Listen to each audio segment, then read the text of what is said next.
প্রতিপত্তি অনেক বড় ক্ষমতাসীন একজন বাদশা ছিলেন। বাদশার একটা দাসী ছিল, দাসী। এই দাসী একদিন বাদশার আরামের বিছানায় শুইছে। অল্প সময় শোয়ার পরে এ কথা ইব্রাহিম বিন আদহামের কানের ভিতরে পৌঁছে গেছে। দাসীকে ডাক দিলেন, তুমি কি আমার বিছানায় শুয়েছ?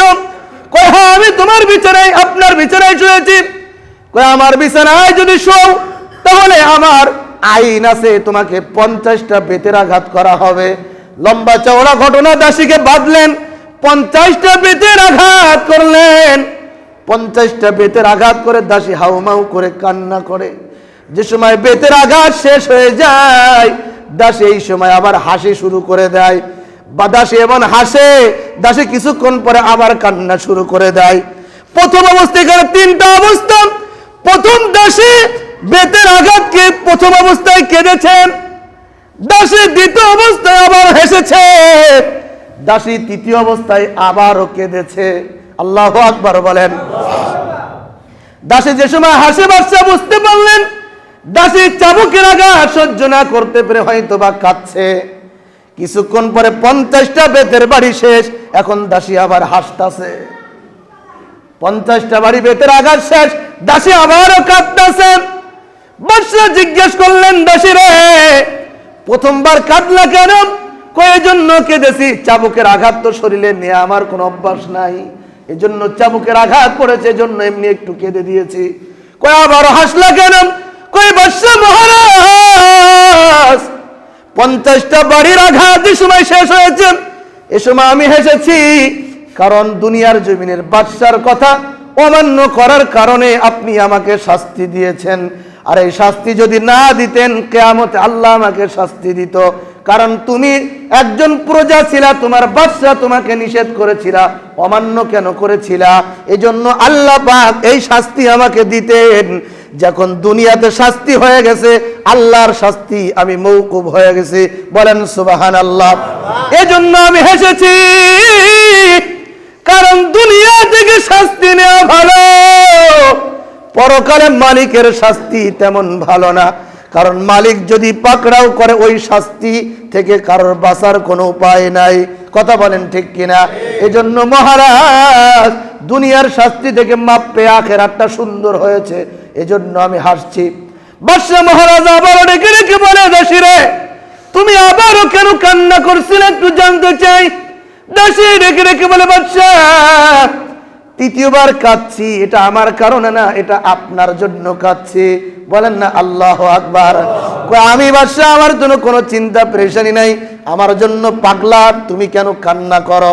কয়, এজন্য কাঁদছি, সামান্য একটা দাসী হয়ে দুনিয়ার জমিনে একটা রাজার মাত্র একটা হুকুম অমান্য করার কারণে, একটা হুকুম অমান্য করার কারণে যদি দুনিয়ায় 50টা বেতের আঘাত করা হয়, তাহলে তুমি বাদশা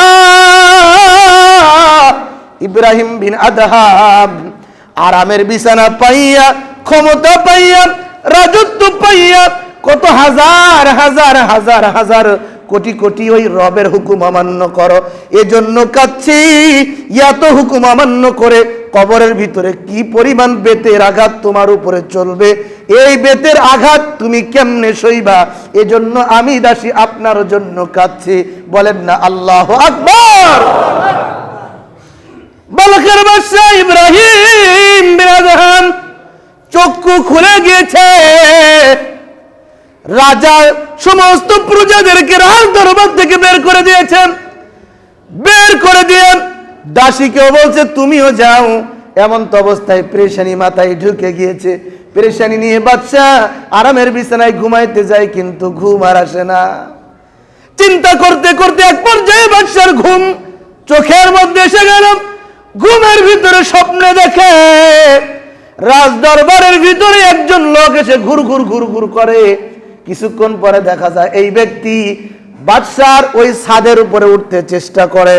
ইব্রাহিম বিন আদহাম ঘুমের ঘরে ওই ব্যক্তিকে বলছে, তুমি এখানে কেন অনেকক্ষণ ঘুর ঘুর করো? ছাদের উপরে কি চাই?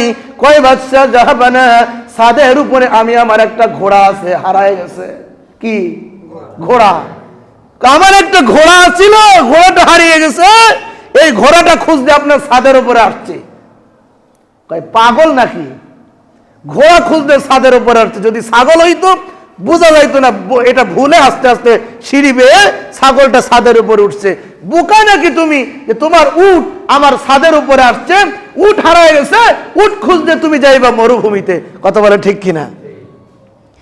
ইব্রাহিম বিন আদহামকে স্বপ্নের ঘরে ওই ব্যক্তি রাজা মাহাদেরকে রেখে রেখে বলছে, ইব্রাহিম, উট হারিয়ে গেলে যদি এই উটটা তোমার ছাদের উপরে না পাওয়া যায়, তাহলে তুমি কেমন করে আশাবাদী হও আরামের বিছানায় শুয়ে শুয়ে তুমি রবকে পেয়ে যাবা? উট যদি ছাদে, যেমন উট ছাদে উঠা অসম্ভব, ঠিক তেমনি ভাবে আরামের বিছানায় শুয়ে শুয়ে রবকে পাওয়া তার চেয়েও বেশি অসম্ভব। বলবেন না আল্লাহু আকবার? ইব্রাহিম বিন আদহামের ঘুমটা ভেঙে গেল। বাড়ির ভিতর থেকে রাজদরবারের সবকিছু তুলেন, একটা কম্বল নিলেন, কম্বলটা নিয়ে রাজদরবার ত্যাগ করার সময় দেখে গেটের ভিতরে দুইজন দারোয়ান ছেড়া একটা কম্বল নিয়ে ঘুমায়। চিন্তা করলেন, এই ভালো কম্বল নিয়ে আমাকে যাওয়া যাবে না, ভালো কম্বলটা ওই দারোয়ানের গায়ের ভিতরে দিয়ে দারোয়ান থেকে একটা ছেঁড়া কম্বল নিয়ে বাদশাহ ইব্রাহিম চলে গেলেন বহুদূরে। কারণ ইব্রাহিমের মাথার ভিতরে এখন একটাই মাত্র টেনশন, আল্লাহকে কিভাবে পাওয়া যায়। বলেন